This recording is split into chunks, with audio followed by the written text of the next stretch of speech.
BKG with it, you want something. Oh, wow, baby, Royal Nation TV. Royal Nation TV.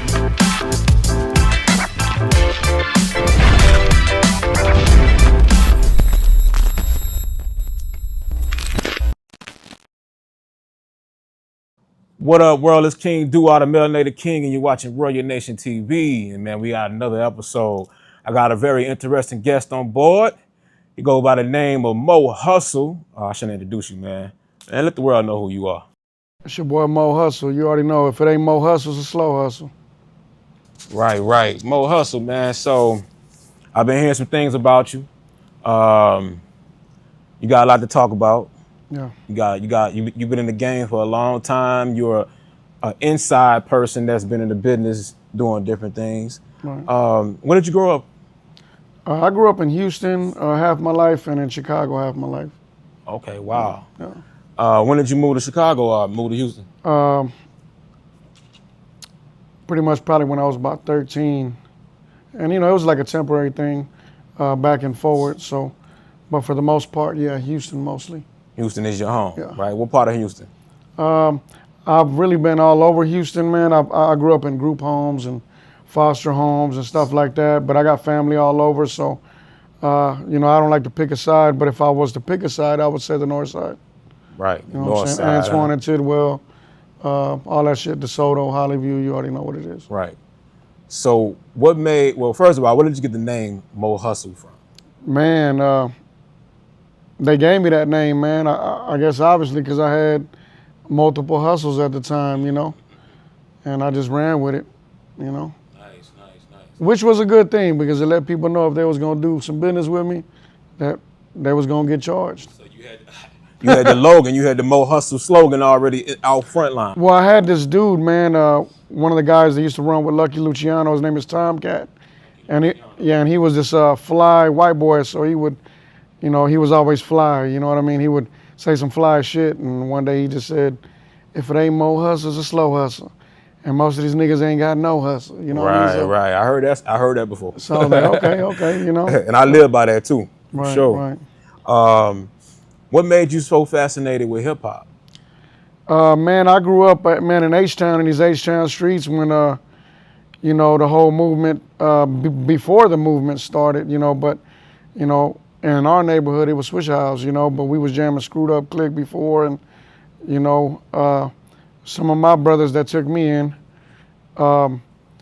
they were twins, and they used to love to rap, and so they would be freestyling and doing all that, and, I just ended up having to run into one of the nephews of a few of the Swisher House members, and he used to produce. His name was Steven Side, and his uncles was Lester Roy and Archie Lee from the Swisher House. You know what I'm saying?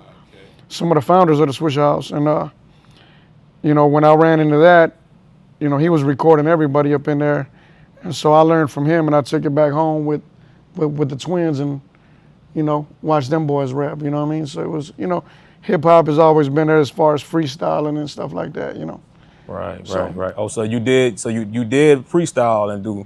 Yeah, I used to love freestyling, man. And I think everybody in H-Town love to freestyle. Right. know? Oh man. I think it's just in us, you know what I mean? Yeah. It's not just New York. Right.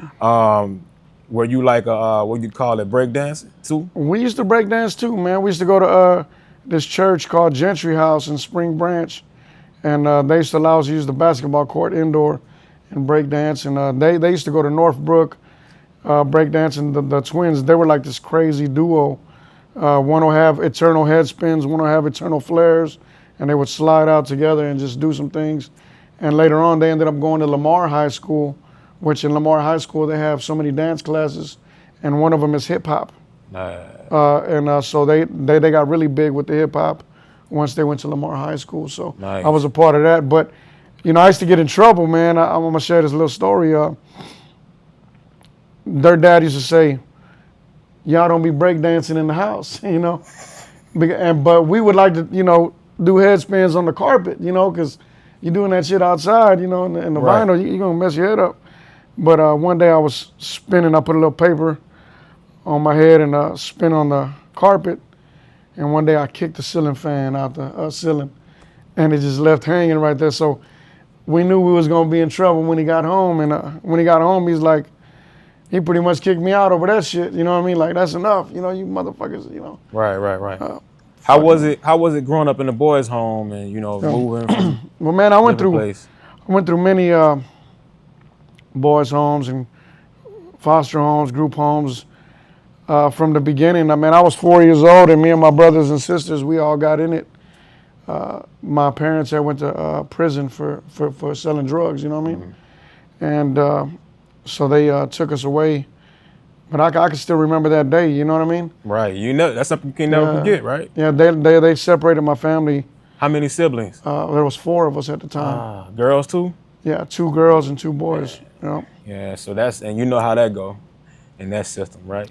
Yeah. Well, yeah, you know, so they separated me with my brother and my 2 sisters. They separated them in a different home, and but you know, I kind of thank God for putting me through it all, because I got to meet all kind of people and go through a lot of experiences. And I mean, you know, now that I look back, I mean, in those group homes, man, I was in the house of misfits.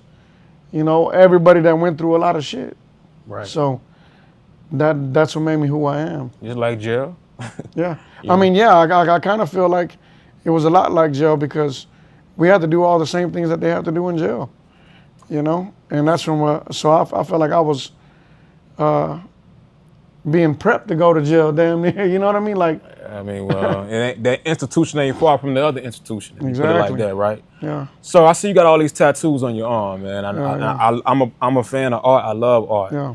I know from what I know about you, Right. you're into art and graphics and designs. Right. Let's talk about your art and graphics. Like, how did you get involved with that? Man, you know, most of my younger years, I was in the studio, and everybody would record. Everybody wanted to record, and I learned how to record at that time too. But then I was like, man, everybody doing this, and we all in the same trap house, you know, and everybody coming in, you know, but you could only have too many people recording, you know. So I said, man, I started learning how to do graphics, but really I started learning how to do graphics because they was charging us $250 a cover back in the day.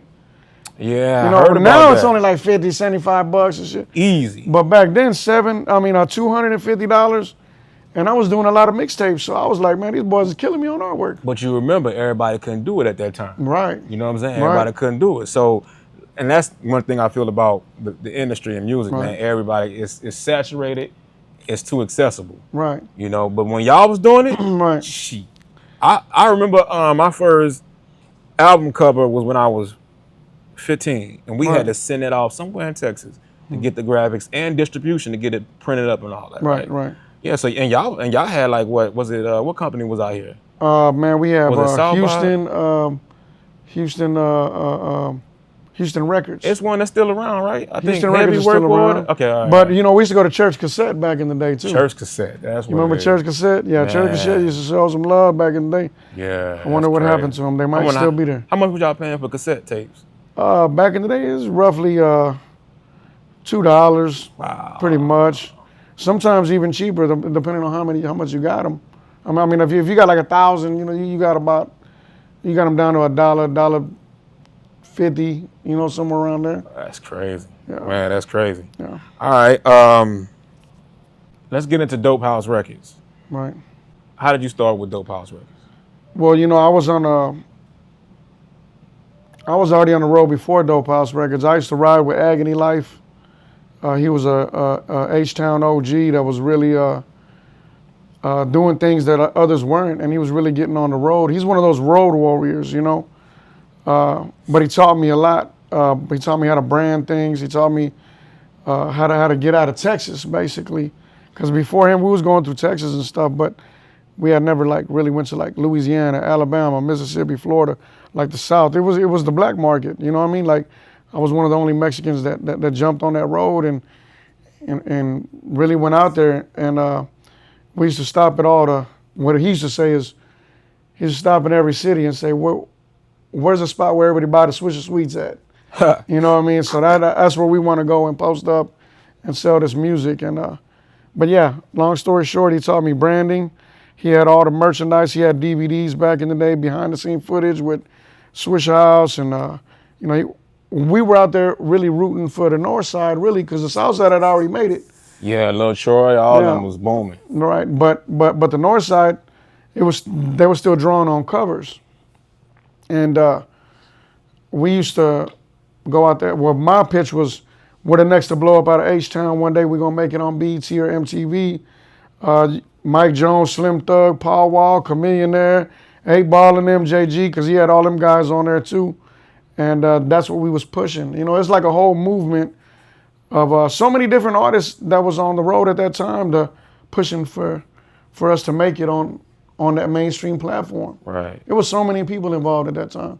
Wow. All through Texas. If you think about it, you think about, Houston. Yeah, we had the Swisher House stuff, and we had boys in like Dallas, like DSR, Dirty South Riders, your Tum Tums and Big Tuck and Fat Bastard and all them guys. And you had San Antonio.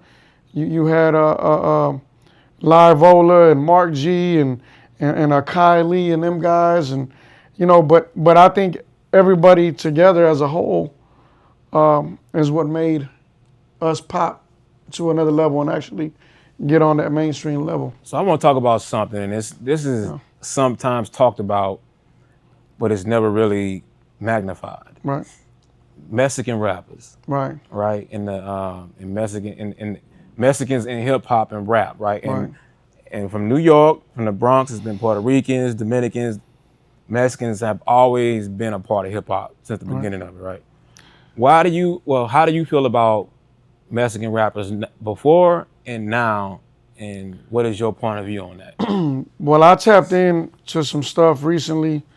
It did say that blacks and Latinos are the reason of, are the ones who started the hip hop. Right. I didn't get too far into it, but that's what they say. So, me, the way I look at it now, though, is it's divided when it comes to Mexican rap, because you got different regions. You know what I mean? And I don't look at it no different than the black market too, because if you think about it, You're right. if you think about East it, because Coast, me, I done been through the road, Right, so. right. And you done seen the how about the discrimination Yeah. and prejudice towards, Yeah. like, with the East Coast towards South.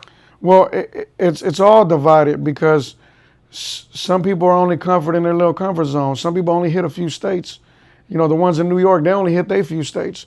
The ones from like Tennessee and all that, they only hit a couple of states around North Carolina, all that kind of stuff. Everybody got their own markets that they stay good in. Even the West Coast, they go to the Midwest. They go to Colorado, New Mexico, Arizona, and they're good. They don't have to come down south. Just like our artists from Texas. We hit the Louisiana, Alabama, Mississippi, Florida, and they good with that, if they even do that. Because some guys just stay in Texas. So from my experience, 20 years, I've seen it all, and and that's why I'm an asset to a lot of these rappers, because I could take them where they haven't been, get them out their comfort zone and say, well, let's go over here. I got people over here, and vice versa. You know what I mean? So I play a main role like that. And rest in peace, Big Pokey, man. Before he passed, we were discussing on taking him to Colorado and Arizona. Wow. We were the guys that took, I took Lil Kiki to Colorado for the first time after so many years. Man, that's a hard pill to swallow, because I did an interview. Well, he was part of the interview. Yeah. I did Lil Kiki's album release party 2 summers ago. Right. And he was there. Last summer. Yeah. And he was there, and I think a month or a few weeks later, he died. Yeah, he had just did a show with me, man, and we were in the middle of a lot of stuff, and I'm still missing him right now, because that was my guy. If I needed him from the Screwed Up Clique, he'd be the one for me, you know? When I first moved here, man, I didn't know who the hell Big Pokey was. Right. But the crazy part about it, I was hearing his music, Yeah. The hardest pit of the litter. But when I remember I did a show, I used to perform at, what's this club that was off of 290? It was a pool hall. Perfect Rack. Perfect Rack. Yeah. And me and him was on the same ticket together. That's where I got to meet Big Hawk before he passed. That's how I met. Nah, I'm sorry, I never met Big Hawk. He died way before I got here. Did he die? No, he died when I got Perfect here. Rec was a whole time, like a whole movement at that time. Like, Yeah, bro. Big shout out to Wicked Cricket, man. That's Wicked Rick. R.I.P. That's the most solid guy. I mean, he's R.I.P. Wicked Cricket, man. Yeah. And I hope his kids and family is doing okay, man. Your son, get at me, man. I know I definitely need to get you on the show. Yeah, for sure. So let's get back to you, Mo Hustle, man. Who was all the artists on Dope House Records? When I came in, South Park Mexican, he was already locked up. When I came in, I was a fan of the music already, from growing up, listening to it. So when I got there, you would see Low G and Rashid, which they called him the Wet Black. He was hold on. Yeah, the Wet Black. Hold on, yeah. I ain't never heard that one before. Hold on. Yeah, Rashid's black. He from Philly. Well, hold on. I want to fill in with my common sense. No. So the Wet Black is a biracial Mexican and black kid. No. No? All right. Well, that's more like the. I heard it was the Blexican. Oh my God. That's the Blexican. That's different. That's different. I used to date this bad little half black and Mexican chick. But keep going. But yeah, Rashid is from Philly. He's the black guy. He's like one of the only black guys from Dope House. So Dope House was a predominantly Mexican. Wow. Okay. Yeah. So is that safe to say that was the first Hispanic rap label? No, the first one was I believe it was Out of California? the Most Hated Aggravated because it was Grimm was the first, what they say, the first Mexican rapper out of Houston. Yeah, that went hard, and he went hard. Okay. And SPM wanted to be part of they group, and they had too many members, and they told him no. Oh wow. Yeah, it's crazy, but it's a crazy story. But so the Wet Black, Rashid and Low G's from Honduras, so they formed their group together, and it was called the Wet Black. And then you had the Medicine Girl, which was Carolyn Rodriguez. Later on became his wife, many years later. Lucky Luciano. You had Coast and Quota, which their group was called the Twin Berettas. And then you had Lucky Luciano, Juan Gotti, which was real big. I heard of Juan Gotti. You know what I mean? Yeah. And of course, Baby Bash, South Park Mexican. So Baby Bash was signed to Dope House Records first. Yeah, back in the days, yeah. Okay. That's before he moved here, or? Yeah. Okay. Yeah. Wow. So he was in California signing that. Yeah, from what I hear is Kid Frost told him to check out SPM because he was blowing up out here. I saw a video of him speaking of how him and SPM end up connecting. Let's talk more about SPM because he's getting ready to get out of jail. Or if he's not already out. I don't know. Well, that's what they're trying to push, but I think they're just hyping it up so he can get, more streams at the end of the day. You know what I mean? Interesting. Because I was like, come on, man, why y'all telling these people like that? Now, like he's going to come out on this day when y'all know that's not the truth. You know what I mean? So even when I was still rocking with the Dope House, I was still like, why y'all putting that out there like that? But they're trying to stir up the pot. So hold on, I want to ask you this, Mo Hustle. Yeah. So he got sentenced for 30-some years or 30, I don't remember the number. It's like 45 years. 45 years. Yeah. So he got charged with having sex with a 13-year-old that was in a strip club that he was in, and he ended up getting that 13-year-old pregnant. Okay, so my whole history with them, that's what they led me to believe, that it was a girl that was a stripper and she was 13 years old, right? Oh, yeah, I was told that she worked there. That she worked there. So people swept that under the rug like, okay, well, that's the damn strip club's fault for allowing her to work there. And that's what they made it seem for a very long time, dog. Like, you got to understand, when I came in, like I say, a fan, so all of my idols in the Dope House and, all of them names I just mentioned, plus like Chingo Bling and, everybody was attracted to the Dope House. There was movie stars, there was all the rappers, bro. I mean, John Cena went to the Dope House, bro, you know what I mean? Like, I mean, let's not get it started. I mean, Spice One, Cat Williams, all the big people that we look up to. Was part of Dope House Records. They used to, when they come to Houston, they would come to the Dope House. Wow. You know, so you know, from the outside looking in, I'm like, these guys are really pushing this free South Park Mexican movement. So they obviously standing for something, right?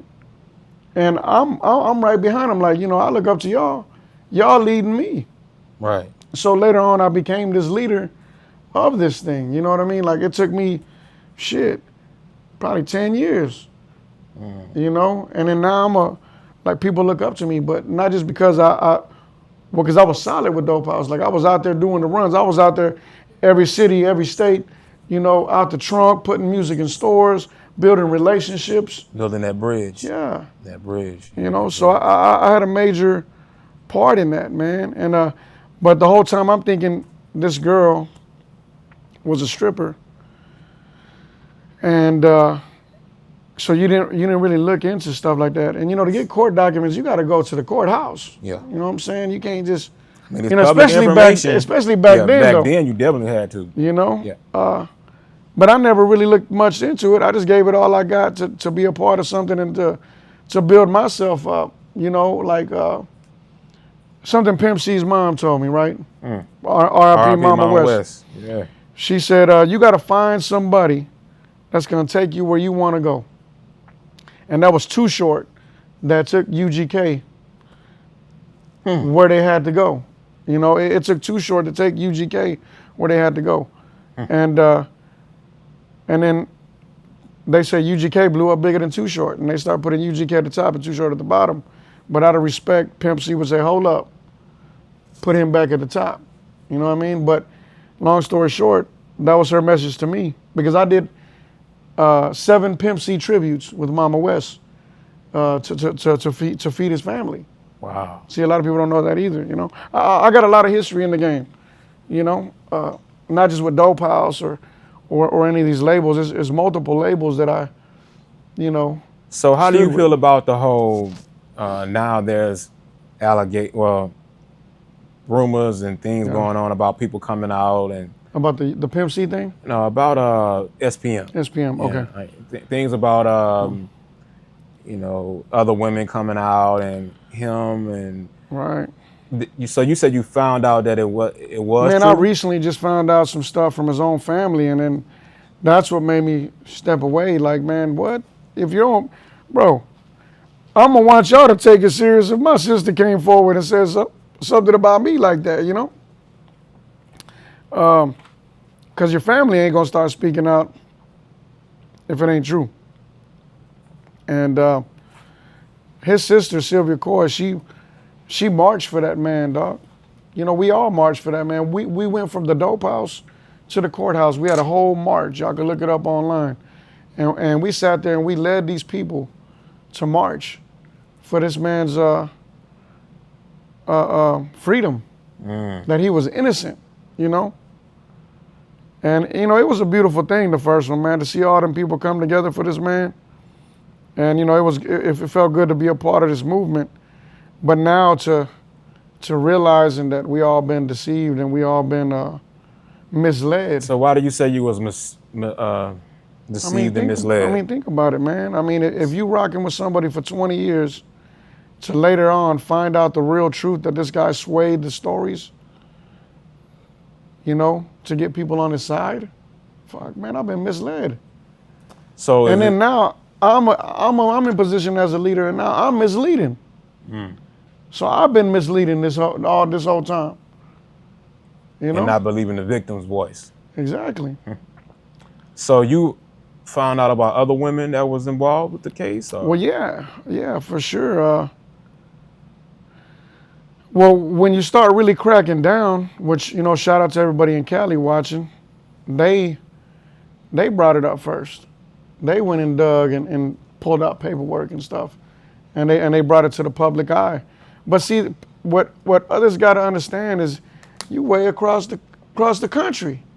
You know, you think people down here want to hear that stuff from somebody in Cali when y'all attacking Texas all the time? It's always them against us, or it's always something. You know what I mean? people not trying to hear what they trying to say, so they're not going to take it in the way if somebody here would talk about it. Right, and ain't nobody right. here talked about it. You know?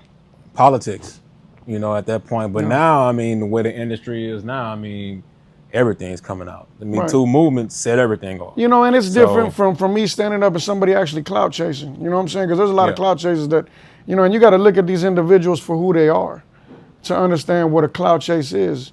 You got to look at their history. Why are they doing it? What's the reason? Because they trying to come up. Me, I have no reason to clout chase. Them Dope House Records was still paying me checks. I got my last check 2 weeks ago. You know what I'm saying? And I know I wasn't an employee.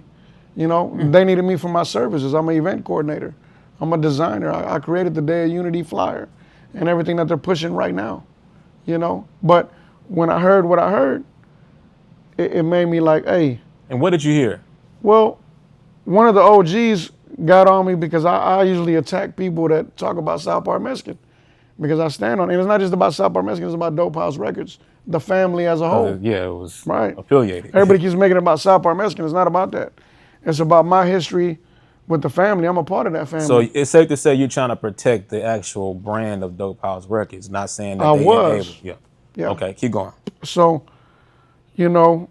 Big Tony in H-Town, he's speaking out like, hey, FSPM, da-da-da-da, and I'm like, here we go with this guy. But, I was interested in managing Big Tony at one point. I was going to take him on the road because he ain't been on the road like that. And my homie Lil Boss brought him to my studio, you know what I mean, from Slow, Loud, and Banging. And because he family, you know what I mean, for many years. So I didn't really jump in that right away.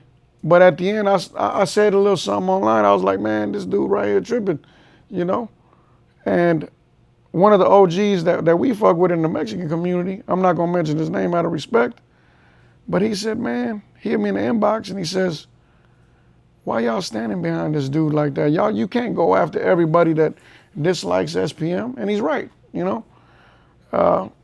He's like, when I disconnected myself from him was because he was with a little girl at the studio and the little girl had kids' shoes on. That's a little girl's shoes. Hold up. And he said that they started clowning him and shit. And this is back in the day before my time.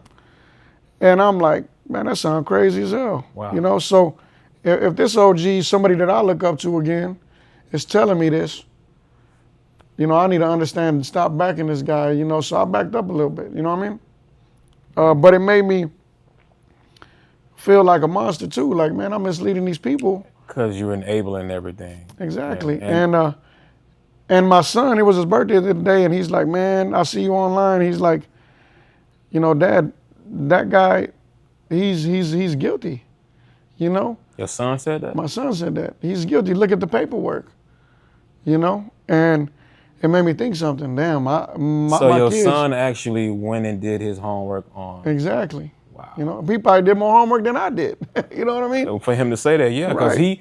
he had some type of investment in it because of you. Right. He wanted to see. He wanted to see who I'm pushing out here. You know what I mean? And Who's the I'm rumors standing that he heard about, because I mean, Right. of course, he was privy to all of that, right? Right. Yeah.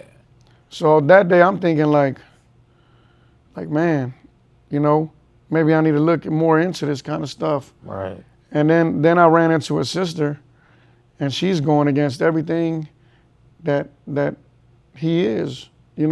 She says my brother loves to sway the stories. He manipulates people. He's a narcissist. But it's his own family. The one that stood up in the front line for him.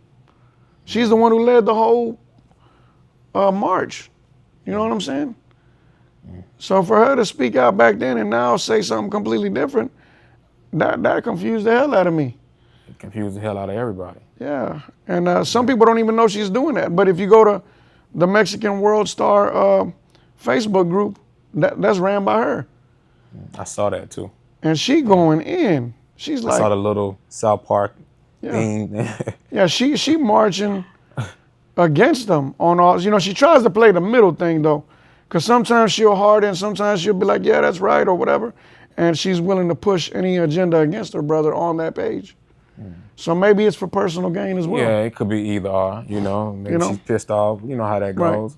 But your this is your truth. This is your story. Yeah, right? yeah, exactly. And this is what you know, Right. right? Do you feel like now in 2024, the things that's going on with Diddy and R. Kelly and Epstein and all these different people and Bill Cosby, that these things have been going on for years, Yeah. decades. Now it's starting to come out. Right.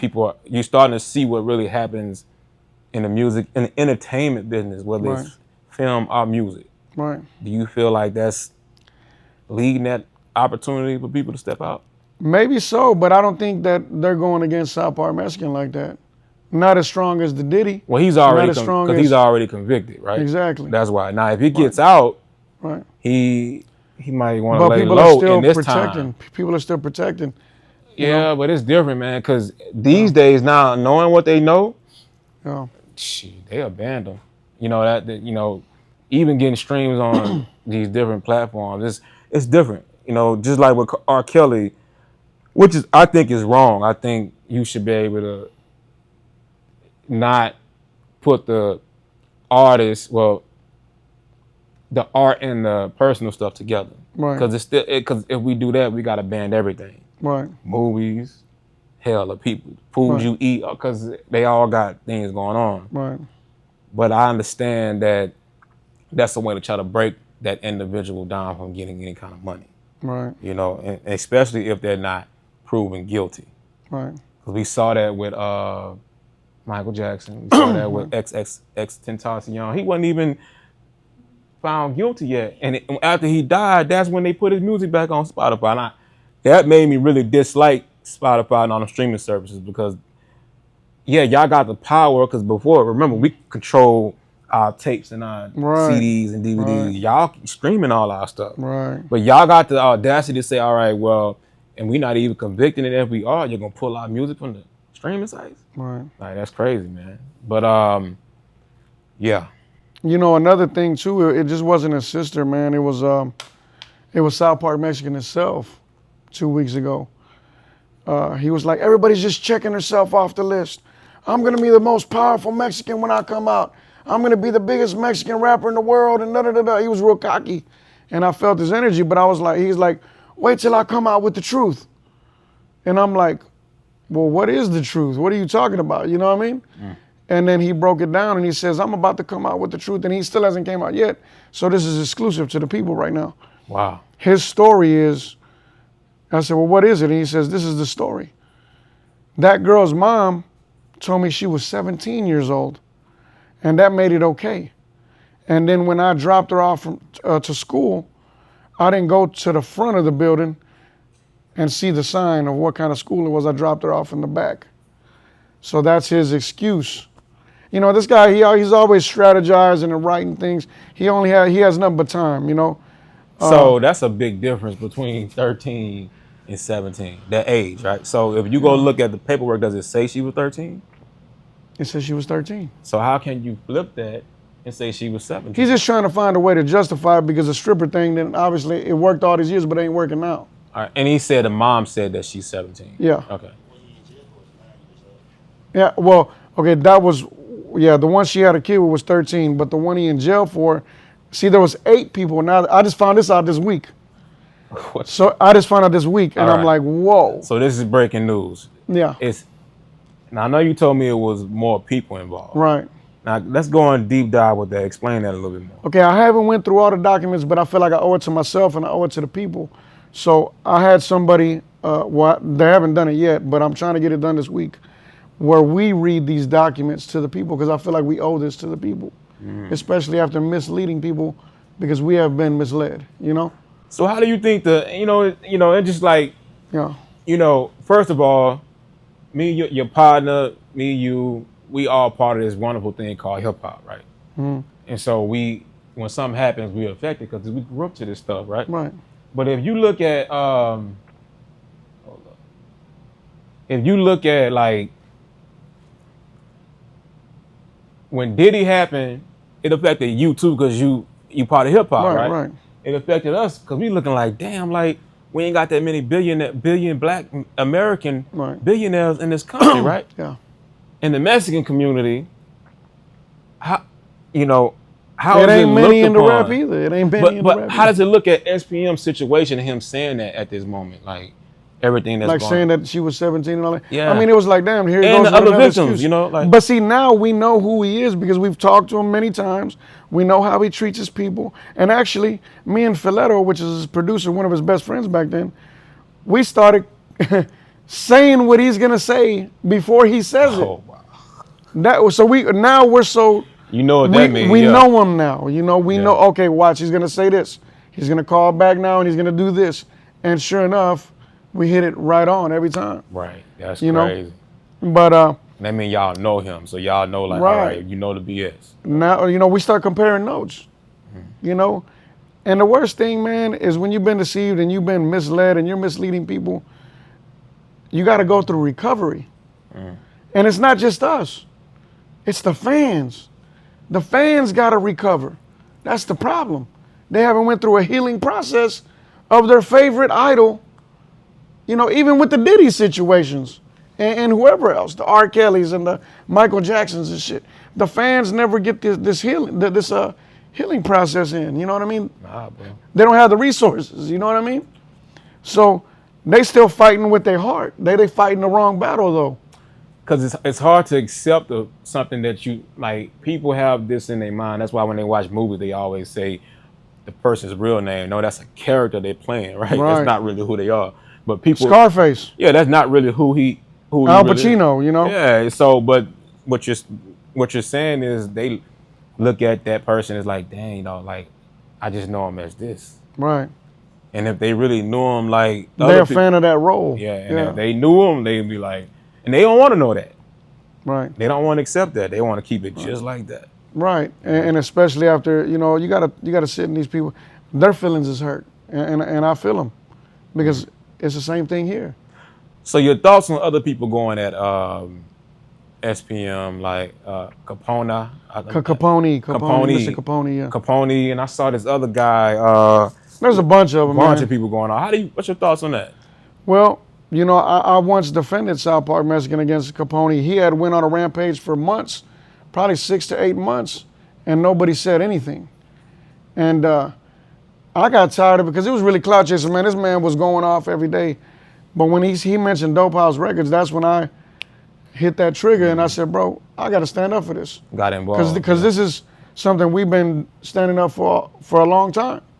So somebody got to say something. So I went on a full rampage on him, and I got a lot of respect for it, from it, from the fans, and even the OGs, because they knew I stood up for what we thought was right at that time. Right. Right. But now they're like, oh, well, now you owe people an apology. And I went on the Cam Capone News. He hasn't released it yet, but yeah, I do give an apology, and I'll say it right now. I apologize to anyone that I ever misled during this movement, and I just apologize to everybody that stood with me on that, Yeah. But understand that I did stand in the front lines, and who better, who better than to bring this right now to the light, but besides me, I'm the one who stood in that front line. So if I'm standing up for this right now, and I'm bringing this to the light, I pulled that trigger. Many ain't gonna pull that trigger. When they find out stuff, they still gotta go through that healing. But the person I am, I'm self-motivated, and I pulled that trigger. And as soon as I found out, another thing y'all gotta understand is I'm like a consultant, I'm like a counselor to all these artists within that foundation. And they all call me on a daily basis. So I was taking in so many energies from everybody. It's like everybody's mad, everybody's going through this healing process, and I'm the one absorbing it all. And so when I jumped out and said what I said it because it was all on my shoulders. And I should have put it in order so people won't feel a certain way. They're like, well, why are you waiting this time? Just Right. because he messed over this artist or whatever. No, it didn't have nothing to do with that. It just all happened to be bubbling at the same time, Gotcha. And that's when I just said, man, I owe it to these fans, but I don't want to be high. Because when you're high, man, when you smoke weed, what you wanna feel sympathy for the man still. Oh. Because now you done smoked and you're like, man, poor dude, you know? But nah. So I waited till I was sober To really think about it. to really say what I had to say and what was real on my heart, you know what I mean, on my mind, you know what I mean? And that's when I just said, you know, it's over with. I need to let these people know now, you know? And I had been going through 2 weeks of people giving me that energy, all their negative shit and everything they're going through with South Park Mexican. You know, he has not changed. He has no remorse for people. He's still manipulating people and people around him. He suppresses people, his own people, to put them at the bottom. All the OGs that everybody looks up to, he keeps them down at the bottom and feeds them crumbs with their own royalties that he owes them. That's the crazy part. People need to understand that. And yeah, some of the artists, they probably like, fuck it, you know, it don't matter now because they done been through the abuse forever. They're immune to that shit already. They don't care no more, you know? But they should. Because one thing that I know in business is you got to look after your family. And if if all that paperwork ain't correct, if something happens to you guys, everybody getting older now. If something happens to you, what do you leave your kids? What do you leave your beneficiaries? You don't leave them nothing. And it's a sad thing that you guys go down as legends in the game and then you leave your family nothing. You know? Wow. Look at Pimp C right now, right? Pimp C's gone. But I know his kid, you know? And he out here, you know, he could be doing better for himself. That's my point, you know? That's my point. Yeah. So I'm gonna ask you 3 questions about 3 different artists, and I want you to give me your thoughts on it. Yeah. Okay. I Am Lopez. What are your thoughts on that artist? Man, and when I say this, man, I want y'all to understand it. I've been all over the country. You know, I put shows together. I bring artists with me all over the country. I'm always scouting these artists and finding out who's the hottest from what, and you know, and I find these artists, man. But I could honestly tell you, in the last 10-something years, I haven't seen nothing like her. And she, you know, especially in the Mexican community, I haven't seen nothing like her. And I'm not just talking for Mexicans. I'm talking about for every race. This girl is the queen of the South for sure, if not across the whole country. She's coming up, and it's not what y'all see online. You could see, you could jam her online because she's jamming, but when you see her in person, and you get that energy in, bro. The first time I seen her perform, I had to walk off and take a breather. Oh, wow. That's how much energy she got. And that's what, you know, she was already in motion before she came to Dope House. People were trying to make it seem like you weren't nobody, you ain't look at your numbers now, and it's okay. Y'all look at them numbers now, but them numbers are going up because of her energy. It ain't because of Dope House or none of that. Because when she stepped foot in the Dope House, she was already who she was, and she converted them into fans right off the rip. You know? So she stands on her own with that. All right. That Mexican OT. I interviewed Mexican OT before he got his deal. This was actually Lux Tavern. Yeah. And I was very happy for his situation. But what's your thoughts on Mexican OT? Man, I love everything he's doing, man. I love that people are finally opening up those doors for Mexican artists. Because he's doing And a lot, man. not just Mexican artists, bro. For all races, again. Because Texas hasn't had those doors open in very long, if it's ever been open. Well, it was open. Texas had a hell of a run, but you're right. It got closed. Like, I mean, but we in a new age. There's podcasts now. There's all kinds of new stuff that wasn't there back then. right. Right? So, you know, they open up that door, and especially for Mexicans, nobody has seen nothing like that since South Park Mexican. That's how long it's been, 20-something years. And for Mexican OT to come out and do what he's doing, man, I applaud him. I love everything he's doing. And I love that he's staying true to himself, you know, being himself, you know, going out and doing the hunting. And people like to see people's character. His whole thing, you know? Is the belt, the hat. It's his own thing, It's his own thing. You know, man. He's not trying to switch it up. Because label told him to, right? Yeah, you're not trying to be somebody else that you're not. You're not trying to duplicate someone's style. He coming with his own shit, and I love it, and I love his drive, his motivation, because, you know, at the end of the day, you could have all these platforms there for you, but if you're not jumping up and going, And we seen it that. ain't gonna happen. We seen that. And I seen him jump here, jump there, boom, boom, boom, boom, boom. You know. We seen some of them be lazy. Yeah. They lazy artists. They couldn't, you know. Yeah. They had all the talent in the world, but. And the funny thing that you brought Mexican OT up, because when I first seen I Am Lopez, I seen her on the phone on the Rap Economics. Okay. And she was eating that mic up, and I go, damn, who the hell is this? This is like the female Mexican OT. You know, and you know, I was like, somebody needs to get this girl in the building. That same day, they brought her to my studio. And I was like, wow, this is like meant to be out of nowhere. Full circle moment. And, you know, everywhere we go, they're still telling her that. Man, you're like the Mexican OT female, da-da-da-da. And we just got a message from DJ Paul and Bubba Sparks. Like, who is this Mexican OT chick? You know what I mean? Like, you know, but everybody feels that way because of her energy. Wow. But, you know, even though Mexican OT is way bigger than her right now, but I feel like she's going to catch up because she speaks that Spanish. Yeah, and she can do both. Yeah, that real Spanish. I ain't talking about no sabo. You know, I'm talking about that I'm going to punch you in the chest. I'm a whatever. I'm finna get you. Well, it's overdue. It's time, because, I mean, think about her when you say how many artists like her came out in the last 2 decades. None. I mean, the only one I could tell you, and I could even tell you that she going even harder right now. Y'all got to pay attention to Am Lopez. Don't sleep.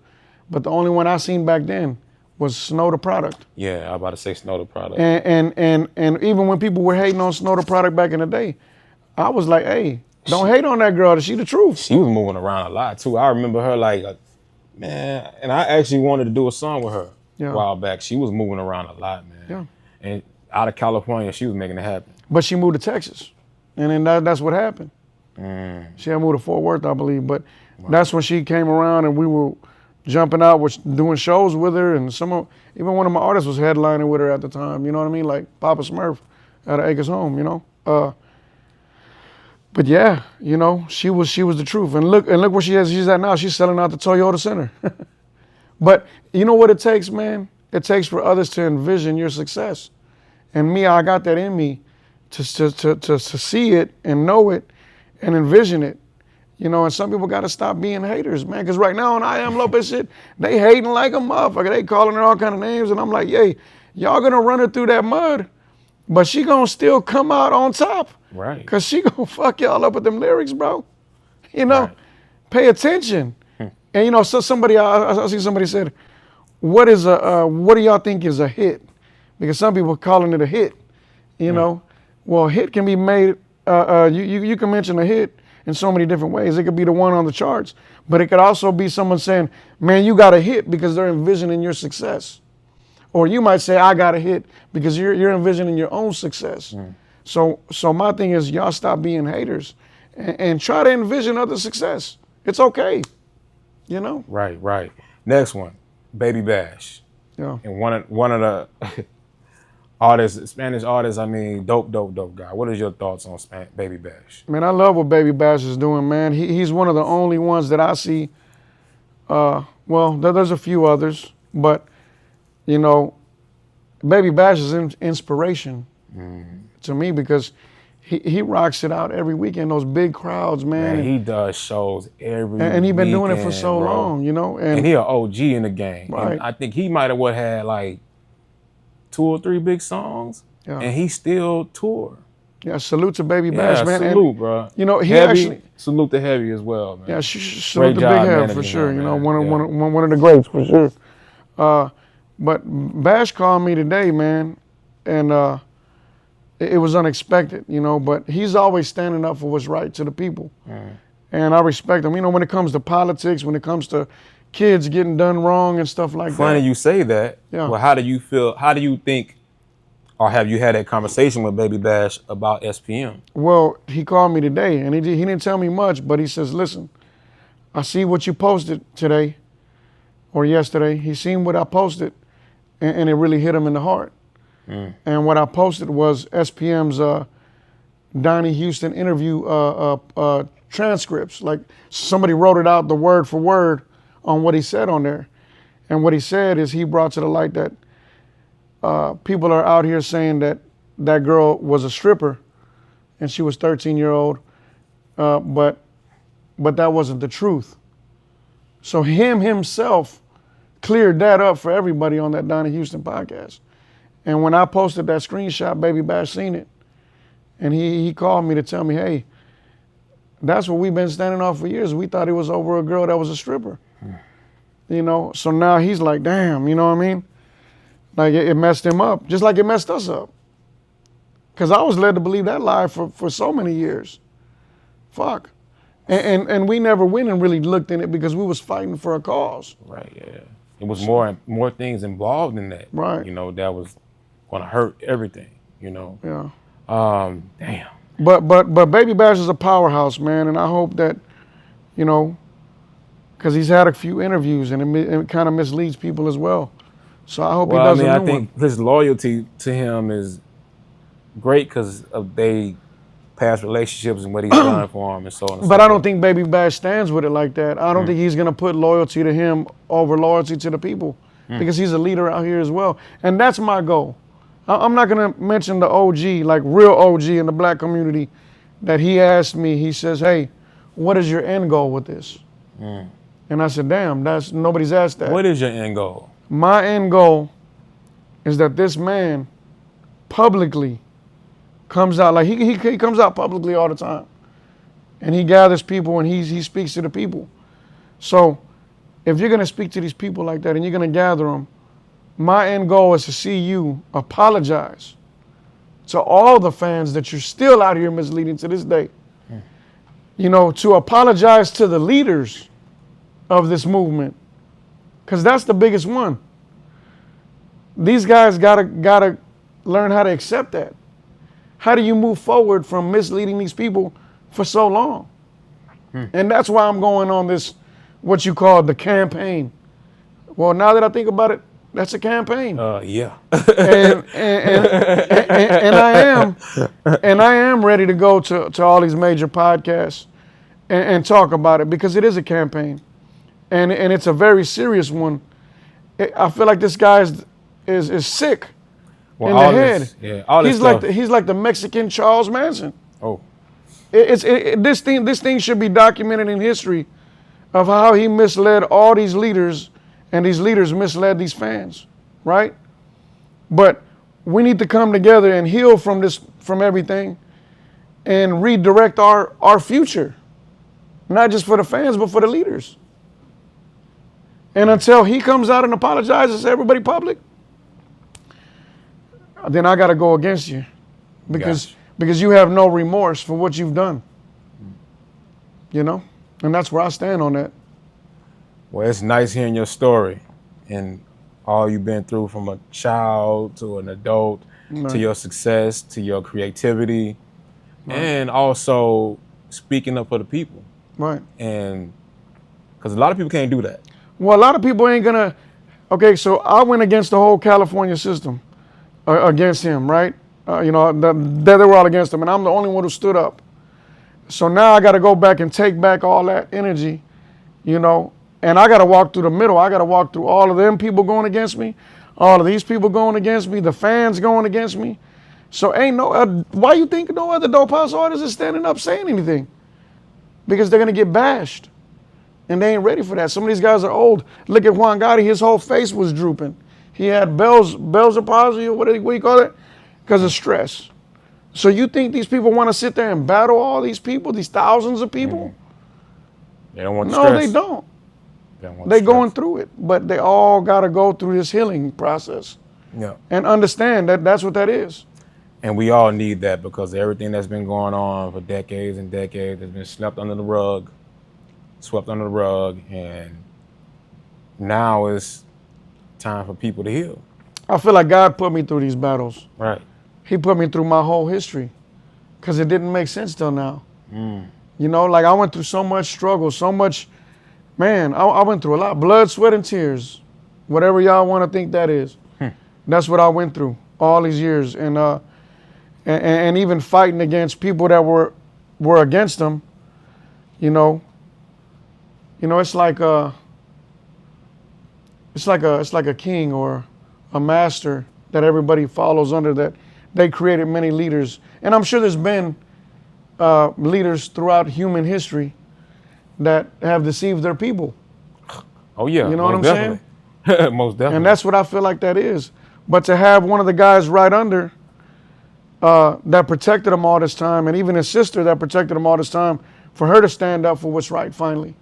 She goes, I don't know if you've been noticing, but I'm a different person right now. I'm standing up for what's right. Because, you know, that stuff, the truth is going to eat at you if you know the truth.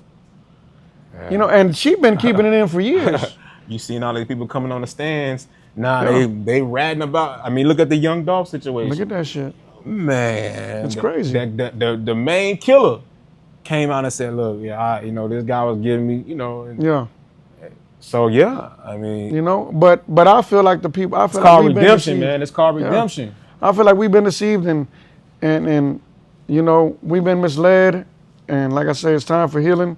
And it's time for everybody to come forward because, yeah, they're looking at me standing up and they running me around like I'm some kind of rag doll. So, and they're doing that because everybody ain't standing up together. And it takes everybody to understand they've been misled. And some of y'all know y'all been misled. Some of y'all leaders. And y'all over there quiet in the shadows. Right. Some of y'all still taking the money. You know, but to me, I feel like this is something that we've talked about, everybody's talked about. Selling your soul. You know? How much money did you take to mislead your people, to deceive your people? How much was that check? I know it wasn't much, you know? And when do you put a stop? When do you say, I don't want that check? That's not a good check. That's a check from the devil. You know what I mean? How many of those are you going to continue to take? You know? Some of y'all still going up to the Day of Unity coming up, you know? And so y'all are still misleading the people after what you know. And it's wrong. So if you're on that side, you got to draw that line. Like I Am Lopez says, you got to draw that line. What side are you on? You know, I feel like I'm in a spiritual warfare right now. Like he found his purpose. You know what I'm saying? But man, brother, I thank you for coming on the show. What do you have going on and where can people find you? Y'all can follow me on Instagram at The Real Mo Hustle. That's The Real, not DATHE, Real, MO Hustle. On Facebook, MO space Hustle. So Mo Hustle. It's not MOE, it's MO Hustle. And my personal page is Manuel Rodriguez on Facebook as well. And I'm mostly on there, but I try to get to the Mo Hustle page more because it has like 220,000 followers. So I try to stay on that one as much as I can. Okay. Yeah. Well, man, it was nice having you. I'm King Duwa, the Melanated King. Oh, one more thing. Go for it. My podcast that I have right now is The Hot Seat 713. The Hot Seat 713 all together on YouTube. And that's where I'm bringing a lot of this to the light. And so I do appreciate you for your platform, though. Yeah. It's your boy Mo Hustle, and we are now live on Royal Nation TV, where all the legends come. Y'all make sure to hit that subscribe button.